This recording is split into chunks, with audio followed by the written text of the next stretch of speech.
A black man was stopped from boarding his flight, and when his identity was revealed, the entire airport was left in shock. Imagine a doctor, fully prepared to save a life, being prevented from boarding his plane. Unbelievable, right? Yet this is precisely what happened, and the unfolded story will forever alter how you view the world. If you are not subscribed, I recommend you subscribe and activate the bell so you don't miss any videos. The alarm blared at 5 a.m., jolting me awake from a restless sleep. My heart was already pounding with anxiety before I even fully grasped the situation. This was the day of a critical emergency surgery in another state, and there was no room for error. I simply could not miss this flight.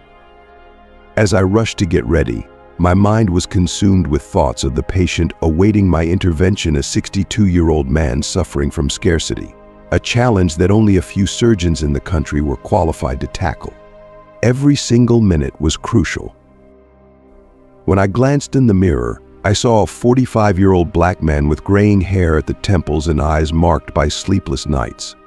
With no time to fuss over appearances, I quickly threw on a pair of jeans and a plain t-shirt. "Marcus, you're going to be late," I muttered, grabbing my pre-packed bag and hurrying out the door. To my surprise, traffic was unusually light for a Wednesday morning. As I navigated the streets toward the airport, my phone rang. It was Dr. Peterson, my colleague at the hospital where the surgery was scheduled. "Marcus, I'm relieved you answered. We're all on edge here, anxiously awaiting your arrival. Mr. Thompson is stable for now, but—" "I understand, James. I'm en route to the airport as we speak. I'll be there on time, so don't worry," I replied, striving to project a confidence I didn't entirely feel. Little did I know that this seemingly routine journey would soon take a turn that would challenge my expectations and reshape my perspective on life and the world around me. I pulled into the airport parking lot with a mere 40 minutes remaining before boarding time. With urgency propelling me forward, I leaped out of the car and began to race through the bustling terminal corridors. My suitcase trailed behind me, its wheels clattering noisily against the floor. In my haste, I jostled several passengers who were engrossed in their distractions. "Excuse me, sorry," I muttered repeatedly, weaving and dodging through the throng of travelers. Breathless and drenched in perspiration, I finally skidded to a halt at the check-in counter. The attendant, a middle-aged woman with blonde hair, surveyed me with a faintly disconcerted look. Her eyes swept over my disheveled appearance and the chaos I had just stirred up. "Good morning, how can I assist you?" she asked, her voice tinged with an undertone that didn't quite align with her outwardly courteous demeanor. "Good morning. Dr. Marcus Johnson here, for Flight 302 to Chicago, first-class ticket, please," I responded, trying to maintain a composed demeanor despite the mounting pressure. She began typing swiftly on her computer, her face growing increasingly perplexed as she scanned the screen. "Sir, are you certain this is a first-class ticket?" Taken aback, I answered, "Yes, this is a critical work trip. The hospital always books first class for urgent medical situations." The attendant exchanged a wary glance with her colleague, who had been observing from behind the counter. He was a man in his early 30s with neatly styled brown hair. "Karen, is there an issue here?" he inquired. "John, could you take a look at this? The gentleman here asserts he has a first-class ticket," but Karen's voice trailed off as she gestured towards the computer screen. John stepped forward, scrutinizing both the screen and me with a scrutinizing gaze. "Sir, I'm going to need to see your ID, please." Confused by the apparent skepticism, but eager to resolve the matter swiftly, I handed over my driver's license along with my hospital ID. John studied the documents with what felt like an interminable slowness, intensifying my anxiety. Sweat dripped down my back, not solely from the terminal's heat, but also from my mounting stress. "These IDs seem somewhat unusual," John remarked, casting a glance back at Karen. "Look," I said, striving to stay calm under the pressure, I'm a cardiac surgeon on an urgent trip to Chicago for a life-saving surgery. I need to get on this flight as soon as possible. If there's any way you can expedite this, I'd be deeply grateful." Karen and John exchanged skeptical looks, their expressions reflecting uncertainty. Clearing her throat, Karen said, "Sir, I'm going to need you to wait a moment. I'll need to consult with my supervisor." My stomach sank as I glanced at the clock on the wall, which now showed only 25 minutes until boarding. Each moment was slipping away rapidly. "Please." I implored, "There's no need for that. I can provide proof via email or phone to the hospital, whatever is necessary. I just need to catch this flight." At that moment, I became acutely aware of the growing impatience among the passengers waiting behind me. Several began murmuring to each other, their irritation palpable. Some even pulled out their phones, presumably to capture the unfolding scene. A man in a sharp suit, who was directly behind me, voiced his frustration loudly. "What's the holdup? Why is this taking so long?" John, clearly uncomfortable with the escalating situation, responded, "Sir, please be patient. We're dealing with an issue regarding identification." Heat rushed to my face as I realized the gravity of the situation. It was distressingly clear that the delay was not just about routine checks but something more insidious. I refused to accept that in 2023, such a scenario was unfolding before me. Not when a critical life was at stake. "Listen." "Agee," I said, attempting to keep my voice steady and controlled. "I understand I might not fit the typical image of a first-class passenger or a doctor, but I assure you, I am who I say I am. Please check again, if necessary.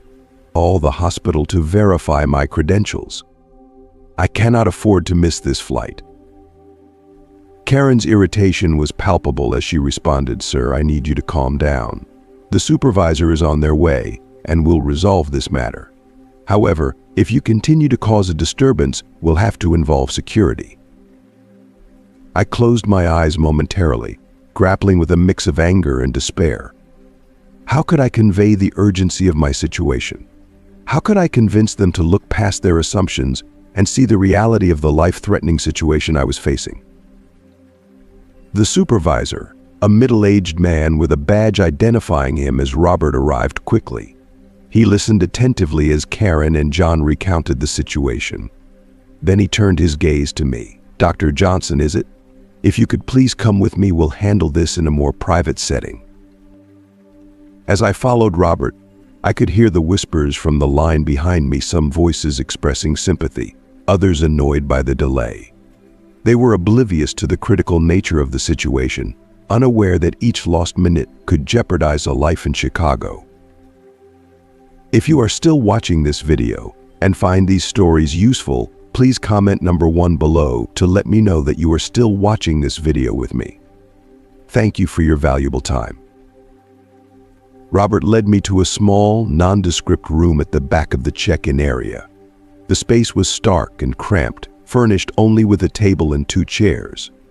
The stark white walls seemed to close in on me, intensifying my sense of confinement and urgency.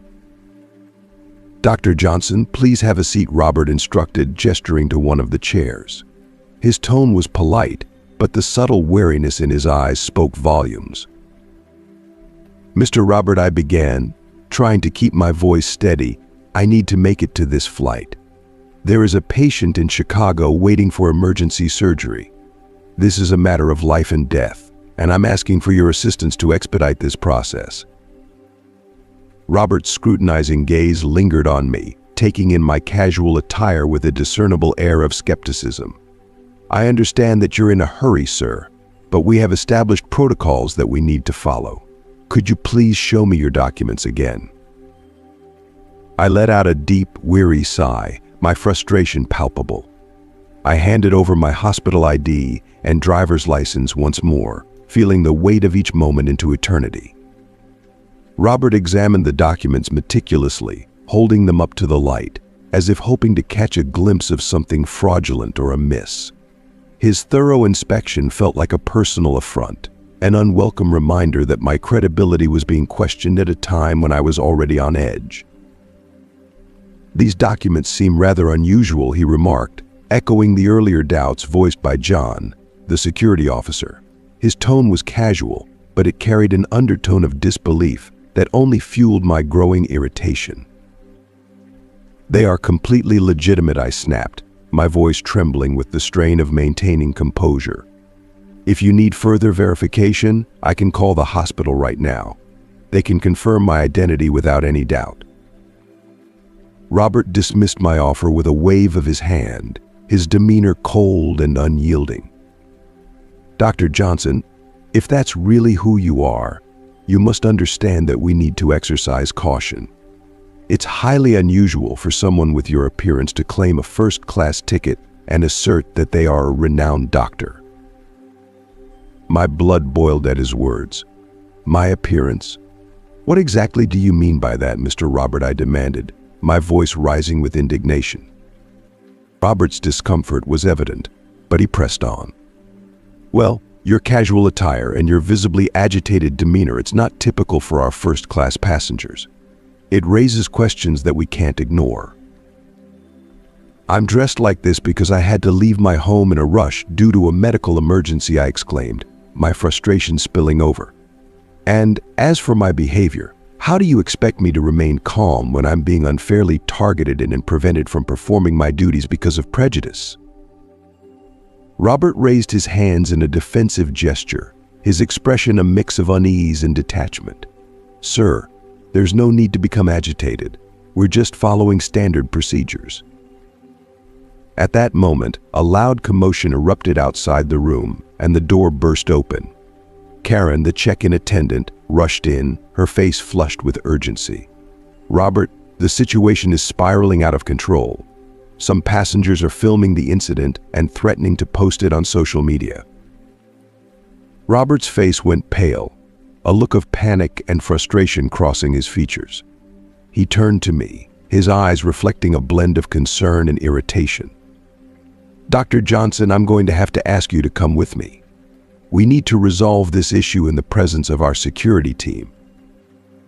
My heart sank at the mention of security, a wave of despair washing over me. Security? This is utterly ridiculous. I am the one facing discrimination here. My voice broke with the weight of my frustration and helplessness as I struggled to reconcile the absurdity of the situation with the reality of my predicament. Ignoring my desperate protests, Robert dragged me out of the room, his grip firm and unyielding. As we stepped into the terminal, the bustling scene was a sharp contrast to the tense atmosphere that had just engulfed me. A small crowd had gathered, their curiosity piqued by the commotion.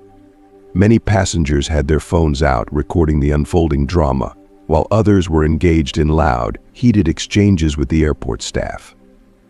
The cacophony of voices, the flash of cameras, and the palpable sense of unease created a chaotic backdrop that only intensified my mounting anxiety. Among the spectators was a middle-aged woman whose face was flushed with a deep, uncontained anger. Her voice rang out with a sharpness that cut through the din of the terminal.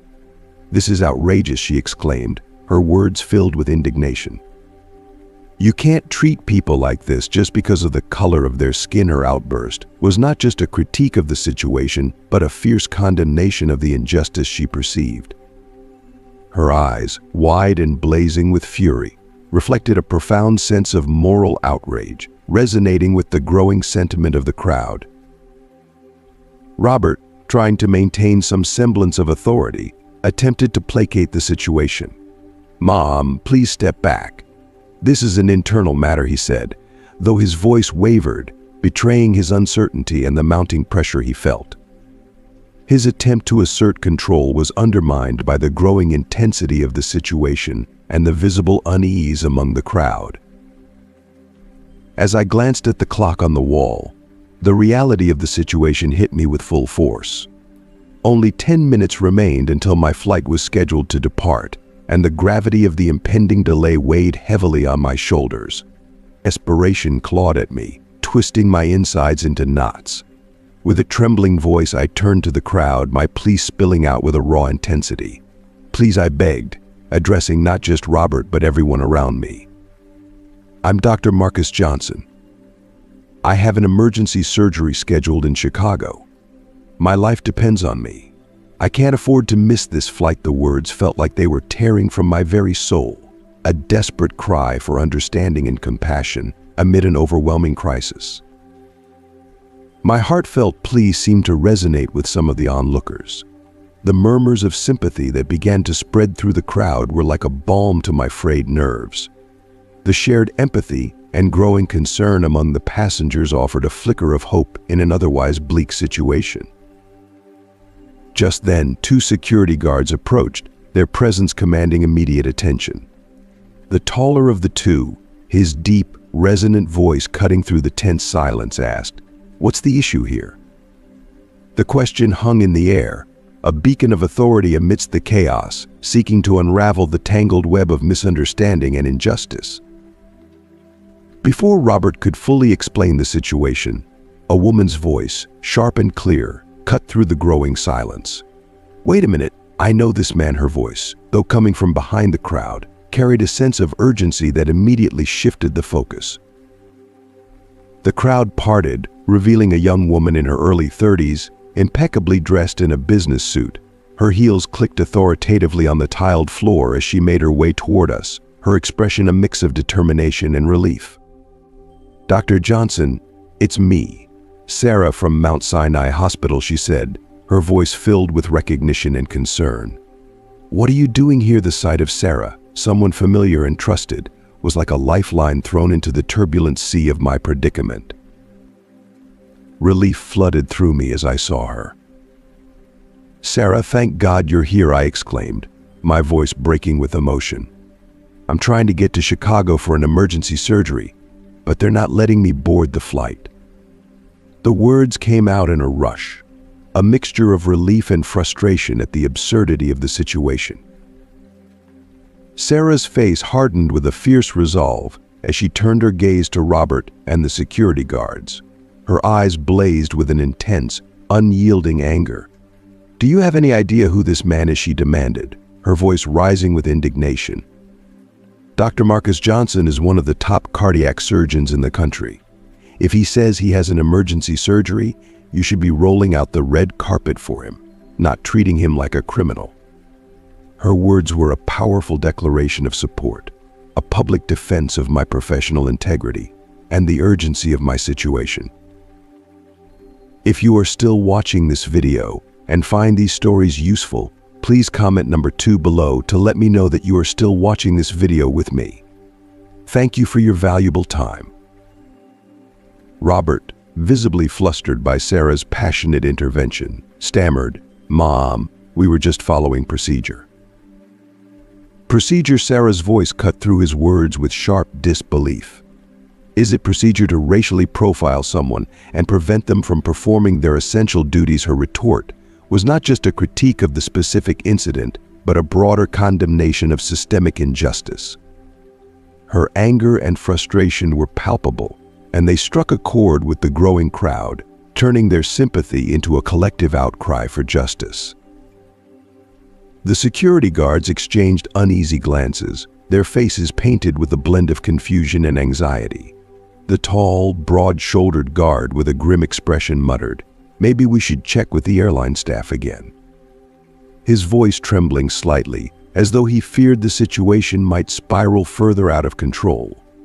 The tension in the air was almost tangible, a palpable mix of frustration and uncertainty that seemed to hover over everyone in the vicinity.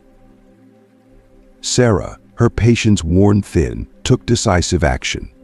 Without a moment's hesitation, she yanked out her phone and dialed with a sense of urgency. "I'm calling the head of the airline. This nonsense is going to stop right now," she declared, her voice slicing through the chaos like a beacon of resolve. Her determination was fierce, an unmistakable signal that she would not tolerate any further delays or mishandling. As she spoke into the phone, her face reflected a storm of emotions: anger, frustration, and a fierce protectiveness that she wore like armor. The entire scene seemed to stretch into an unending void of suspended time. The once bustling airport terminal, with its ceaseless hum of activity and noise, now felt eerily quiet, as if time itself had come to a halt. Every passerby, every airport employee seemed to freeze in place, their eyes locked on the unfolding drama with a mix of curiosity and discomfort. The usual rhythm of the terminal was disrupted, replaced by a heavy silence that accentuated the intensity of the moment. Finally, after what felt like an eternity of waiting and mounting frustration, Robert, the airline supervisor, spoke up, his voice carrying an air of deep contrition. "Dr. Johnson, I sincerely apologize for the inconvenience you've suffered. We will expedite your check-in immediately," he said, his tone filled with genuine regret. His words, though soothing, could not erase the lingering sting of the ordeal. Without waiting for a reply, he directed a subtle but decisive gesture toward the security guards, who, understanding the gravity of the situation, immediately stepped back, their expressions a mix of relief and embarrassment. Karen, the check-in attendant, looked visibly shaken as she scrambled to process my boarding pass. Her hands shook slightly as she worked, her face a mask of stress and apology. In mere moments, my boarding pass was ready, and Robert, with an air of sincere remorse, personally escorted me to the gate. "Please forgive the misunderstanding, Dr. Johnson. We will ensure this never happens again," he said earnestly, his eyes reflecting a deep remorse that matched his words. As I boarded the plane, a tumult of emotions overwhelmed me. The relief of finally moving past the distressing situation was overshadowed by simmering anger and profound exhaustion. I settled into my first-class seat, yet the bitterness of the experience clung to me like an unwelcome shadow. The luxurious surroundings did little to soothe the hurt and frustration that lingered from the ordeal. As the plane's engines roared to life and we began our ascent, I closed my eyes and drew in a deep, calming breath. The turbulence of my thoughts and emotions mirrored the physical ascent of the aircraft, each moment filled with a mix of relief and lingering resentment. It was clear that this day, marked by such intense and unsettling experiences, would be etched into my memory for years to come, a stark reminder of the tumultuous intersection of human error and personal frustration. Back in the terminal, the crowd's murmurs grew louder, their collective anxiety palpable. Robert and the security guards exchanged nervous glances, their discomfort mirrored by the tense atmosphere. Nurse Thompson, her face flushed with indignation, turned sharply toward the airport staff, her voice quivering with righteous anger. "Do you have any idea what you're doing? Dr. Johnson has saved countless lives. He delivered a groundbreaking lecture at our conference on innovative techniques in cardiac surgery," she said, her voice thick with emotion and disbelief. Robert's face turned a deep shade of crimson, his embarrassment evident. He stammered, "Dr. Johnson, there's been a terrible misunderstanding." His apologies, though heartfelt, were drowned out by the ticking clock. My gaze was fixed on it, watching the seconds slip away with mounting anxiety as boarding time approached. "I need to board now," I demanded, my voice firm and unwavering. The urgency in my tone cut through the panic that enveloped the space. The air was charged with palpable tension as Robert's face transitioned from red to a ghostly white, his sweat-streaked face a testament to the pressure he was under. He turned to Karen, the attendant, with an intense urgency, shouting, "Print Dr. Johnson's boarding pass now." His frantic commands were a final, desperate attempt to rectify the situation before it escalated further. Karen's urgency was palpable as she rushed back to the counter, her fingers moving with a frenetic energy across the keyboard. The scene around us was a chaotic blend of anxiety and confusion. The crowd, a sea of faces marked by disbelief and unease, continued to film the unfolding drama, their phones raised like modern-day witness stands. Some of them applauded, their claps echoing through the terminal, while others murmured in shocked disbelief, their voices a low, anxious hum. Nurse Thompson's grip on my arm was both a gesture of solidarity and a reminder of the gravity of the situation. Her eyes, full of regret and empathy, locked onto mine as she spoke with heartfelt sincerity. "Dr. Johnson, I can't even begin to express how sorry I am for this. It's beyond comprehension that such things still happen in our world." Her words, though meant to console me, only deepened my sense of urgency and frustration. I gave a brief nod, my mind solely fixated on the critical task ahead, reaching the plane before it was too late. "Thank you for your quick thinking, Nurse Thompson. You may have just saved a life today." Robert's return was marked by a frantic energy. He handed me my boarding pass with a look of determined urgency, his actions almost pushing me toward the security checkpoint. "This way, Dr. Johnson. We're going to get you to the gate right now," he said, his voice edged with anxiety and determination. We sprinted through the labyrinth of airport corridors, Robert's shouts slicing through the air as he implored people to clear the way. The security staff, having been briefed on the emergency, moved us through with a remarkable swiftness that felt like a small miracle amidst the chaos. We finally reached the gate, breathless, and with only moments to spare before the doors closed. The flight attendant stationed at the gate looked at us with a mix of sympathy and skepticism, her hand hovering over the door control, as if it were the barrier between us and a solution.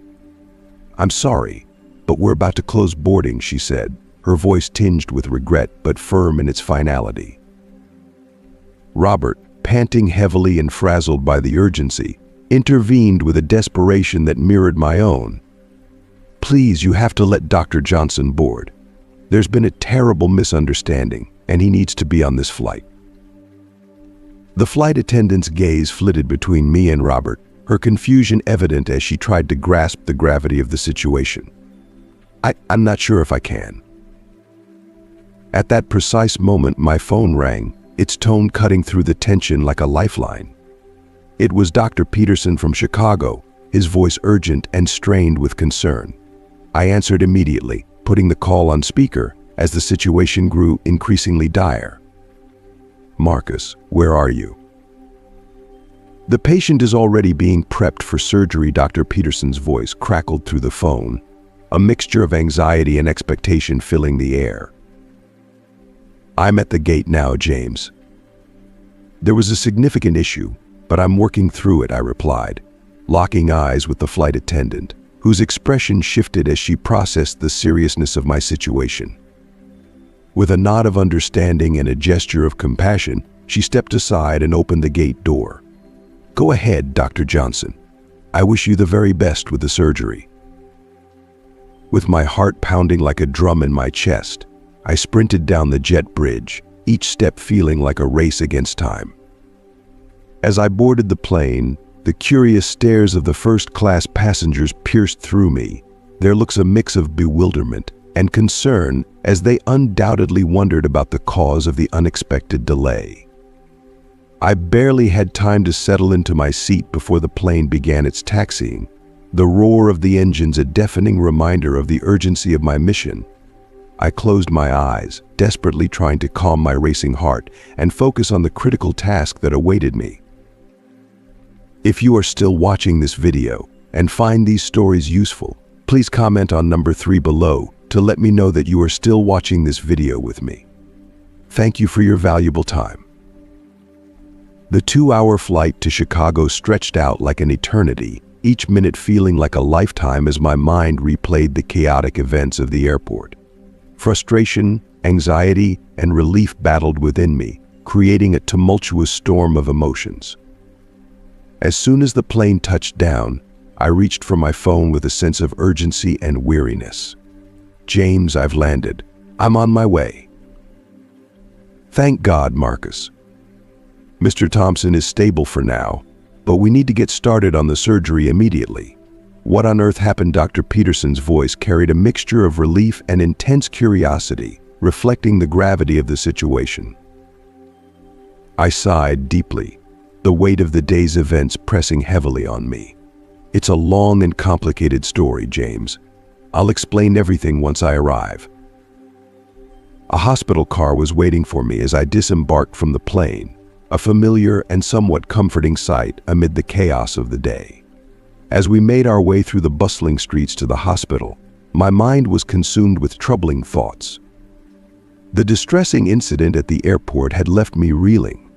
My appearance and the subsequent mistreatment I endured had nearly jeopardized a patient's life, and the weight of this injustice was heavy on my shoulders. It gnawed at me, threatening to derail my focus, but I knew I had to push those thoughts aside and concentrate on the critical surgery ahead. The journey to the hospital was swift, almost as if time itself was racing against us. Upon arrival, I was greeted by a team that was already in motion, their readiness a small beacon of hope in a day filled with challenges. The operating room was prepared, and every member of the medical team was poised for action, their anticipation palpable. Dr. Peterson, who had been my constant ally through countless procedures, briefed me on the patient's current state. His voice carried a mix of relief and urgency. "Marcus, I'm incredibly grateful you're here," he said, his tone reflecting the gravity of the situation. "Mr. Thompson experienced a minor complication just an hour ago, but we managed to stabilize him. We're set to begin the moment you give us the green light." I took a deep breath, deliberately pushing away the frustrations and anxieties that had plagued me throughout the day. My sole focus now was the life that lay in front of me and the task of saving it. "Let's get started," I responded, steeling myself as I stepped into the operating room. The ensuing hours were a blur of high-stakes precision and relentless intensity. Mr. Thompson's condition was more precarious than initially anticipated, with complications arising that threatened his survival. There were moments when the outcome seemed uncertain, and the team worked with a level of coordination and urgency that bordered on miraculous. After what felt like an interminable period, we finally completed the surgery. The sight of Mr. Thompson's heart beating steadily was a profound relief. As I emerged from the operating room, exhaustion weighed heavily on me, yet a sense of relief was also present. Dr. Peterson was waiting outside, his tired smile a testament to the day's trials. "You did it, Marcus. It was touch and go for a while, but you managed to save him," he said, his admiration clear. I nodded, feeling the emotional and physical toll of the day settle on me. "It was far too close, James."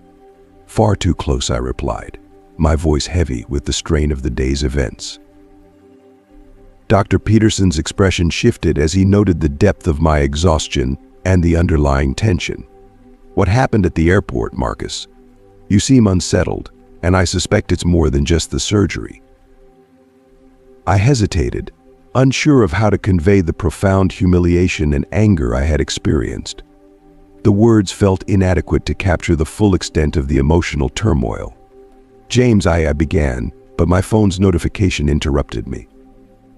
It was a social media alert, and as I glanced at the screen, my heart sank. The notification revealed a video of the airport incident, already accumulating thousands of views and shares. The caption read, "Black doctor prevented from boarding emergency flight, airport racism exposed." My hand shook as I showed the video to James. His expression morphed into one of shock and outrage as he absorbed the footage. "My God, Marcus," he murmured, his voice thick with disbelief. "This is appalling. How did you manage to stay composed enough to perform the surgery after all that?" I let out a weary sigh. I had no choice, James. Mr. Thompson's life was on the line.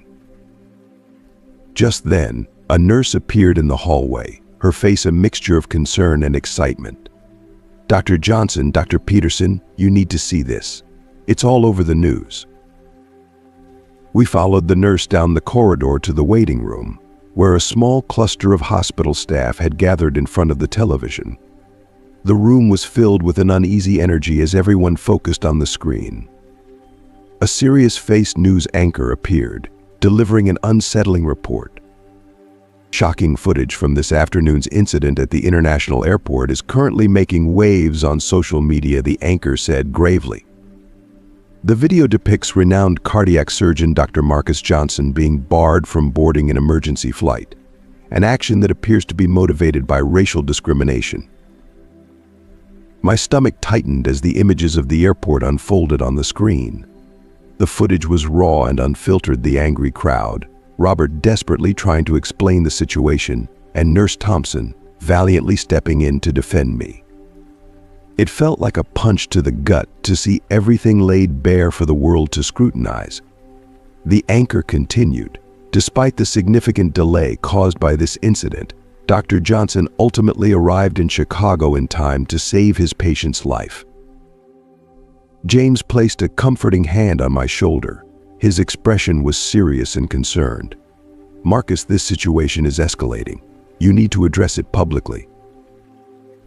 I shook my head, overwhelmed by fatigue. "Not right now, James. My priority has to be checking on Mr. Thompson's recovery." But before we could exit the room, my phone buzzed with another call. It was Dr. Laura Chen, the hospital director. Her voice, tinged with both worry and urgency, came through the line. "Marcus, I just saw the news. We need to discuss how to respond. The press is already demanding a statement." I closed my eyes momentarily, feeling the weight of the situation press down on me. "Laura, I've just come out of a 6-hour surgery. I'm not in the right state of mind to talk to the press right now." "I understand, Marcus," she said, her tone softening with empathy. "But we can't just ignore this. This is a chance to confront a serious issue head-on and push for real change." I took a deep breath, recognizing the truth in her words. "All right, Laura. Give me an hour to check on my patient and regain my composure. After that, I'll address the press." After ending the call, I made my way directly to the ICU to see Mr. Thompson. He was awake, his eyes fluttering open as I entered the room. "Dr. Johnson," he said weakly, his voice carrying a note of relief. I heard the nurses talking. "Is it true what happened at the airport?" I paused, choosing to be forthright. "Yes, Mr. Thompson. There was a significant misunderstanding, but the critical point is that we managed to get here in time." His hand, though trembling, reached out to grasp mine. "Thank you, doctor. Not just for saving my life, but for enduring all that trouble to make it here." I felt a rush of emotion, deeply touched by his gratitude. "It's my duty, Mr. Thompson. Focus on resting now. You have a long road to recovery ahead of you." If you are still watching this video and find these stories useful, please comment number 2 below to let me know that you are still watching this video with me. Thank you for your valuable time. I left the room with a profound sense of renewed determination, feeling as though a heavy shroud had been lifted from my shoulders. As I emerged into the hallway, the stark contrast of the bustling activity outside seemed almost surreal. James was waiting for me, his eyes filled with a blend of unwavering support and quiet resolve. His simple question ready carried a weight of encouragement and solidarity. I met his gaze with a firm nod, the silent agreement between us echoing with the weight of the moment. "Let's do this," he said, his voice steady, and together we moved towards the conference room, each step echoing our shared commitment to confronting the day's challenge. The scene that greeted me as I entered the conference room was overwhelming. The space was packed, not just with journalists, but with a sea of cameras and flashing lights that created a dizzying effect. The relentless pop of flashbulbs and the murmur of eager voices filled the air, a cacophony of anticipation and scrutiny. Dr. Chen stood beside me, her presence a beacon of silent, yet profound support amid the chaos. I took a deep breath, attempting to steady my racing heart and quell the exhaustion that seemed to seep into every pore. As I approached the microphone, a wave of silence washed over the room, the noise fading into a hushed reverence that seemed to amplify the gravity of the moment. "Good evening, everyone," I began, my voice trembling slightly as I fought to maintain composure despite the weariness that had settled deep within me. "My name is Dr. Marcus Johnson. Today I faced a situation that no professional, no human being should ever have to endure. The words felt heavy and charged with raw emotion as I continued. I was judged not by my skills or my character, but by the color of my skin. Each sentence seemed to echo the depth of my experience, and the room's absolute silence mirrored the weight of my revelation. The silence that followed was almost tangible, a collective breath held in anticipation. But this isn't just about what happened to me today. This is a reflection of a far-reaching, systemic issue that affects people of color every single day, infiltrating every aspect of their lives. We must address this issue with urgency and resolve. And we must strive for a change that is both profound and lasting. As I spoke, I felt a gradual lifting of the weight that had pressed down on me throughout the day. This moment was a critical first step in a long journey, a beacon of hope amidst the struggle.